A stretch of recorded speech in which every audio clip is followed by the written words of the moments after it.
शरीर काम करता है, दिमाग सोचता है, हाथ उठते हैं, पैर चलते हैं, हार्ट धड़कता है, लेकिन तू जो असली है कुछ नहीं करता, तू बस है कर्म करके शरीर थकता है, कर्म सोचकर दिमाग पे पिघलता है, लेकिन असली मैं पर कुछ नहीं लगता। लेकिन असली मैं पर कुछ नहीं लगता, ना अच्छा ना बुरा, ना पाप ना पुण्य, सब शरीर मन का खेल है। तू उस खेल का दर्शक भी नहीं, बस मौन स्पेस है जिससे खेल घटता है। The body acts, memory reacts, thought narrates, but the self untouched. Self को कोई टच नहीं कर सकता, जैसे सेल्फ बोला गया है, गीता में ये बोला जा रहा है।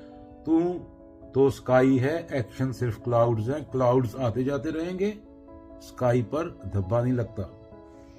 हवा में दुर्गंध हो सकती है, आग में धुआं हो सकता है, पानी गंदा हो सकता है, लेकिन आकाश कभी गंदा नहीं हो सकता। तो आकाश है, तेरा शरीर मौसम है, तेरे कर्म बादल है, बादल हवा से आते हैं, हवा से जाते हैं, आकाश को टच नहीं कर सकते। भैंस फिलॉसफी, भैंस कहती है मैं खेत में चलूं ना चलूं, मैं घास खाऊं या सो जाऊं, मुझ पर कुछ नहीं चिपकता। कर्म किसका है? किसका है बच्चों? कर्म है शरीर का, कर्म शरीर का है, शक्ति मेरी है।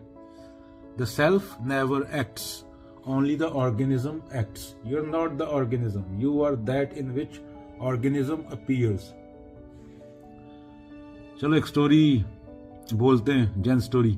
The monk who did nothing. एक पहाड़ पर एक बुढ़ा जैन मास्टर रहता था। उसका एक युवा शिष्य था, बहुत ईमानदार, बहुत कोशिश करने वाला। एक दिन शिष्य बोला, गुरुजी मैं अच्छा बनना चाहता हूँ, मैं बुरे कर्म नहीं करना चाहता, लेकिन शरीर कभी कभी गलती कर देता है, फिर मैं दुखी हो जाता हूँ, ये सब मुझसे क्यों चिपक जाता है गुरु ऐसा। उसने एक कटोरी पानी ली और थोड़ा मिट्टी डाली, पानी गंदा हो। गुरु बोला क्या आकाश भी गंदा हो गया? शिष्य ने कहा नहीं, आकाश तो पहले जैसा। गुरु ने कहा यही तुम्हारा उत्तर है। फिर उसने शिष्य से कहा, चेले से कहा, तुम्हारा शरीर कटोरी, तुम्हारी भावनाएं पानी, तुम्हारे कर्म मिट्टी, लेकिन तुम आकाश हो। फिर गुरु ने कटोरी को जमीन पर रख दिया। कुछ देर बाद मिट्टी नीचे बैठ गई, पानी साफ। गुरु बोला शरीर कर्म करेगा, मन हिलेगा, पर जो तुम हो वह कभी न करता है न गंदा होता है। शिष्य की आंखें भर आई।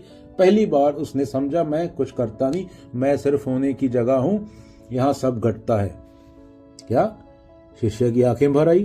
पहली बार उसने समझा मैं कुछ करता नहीं, मैं सिर्फ होने की जगह हूं, जहां सब घटता है। गुरु ने धीरे से कहा, जब तुम अपने को कर्मों से जोड़ते हो तब तुम बनते हो, जब तुम देख लेते हो कि तुम आकाश हो, तुम मुक्त हो। फिर गुरु ने मुस्कुराकर कहा, आकाश को कभी धोना नहीं पड़ता।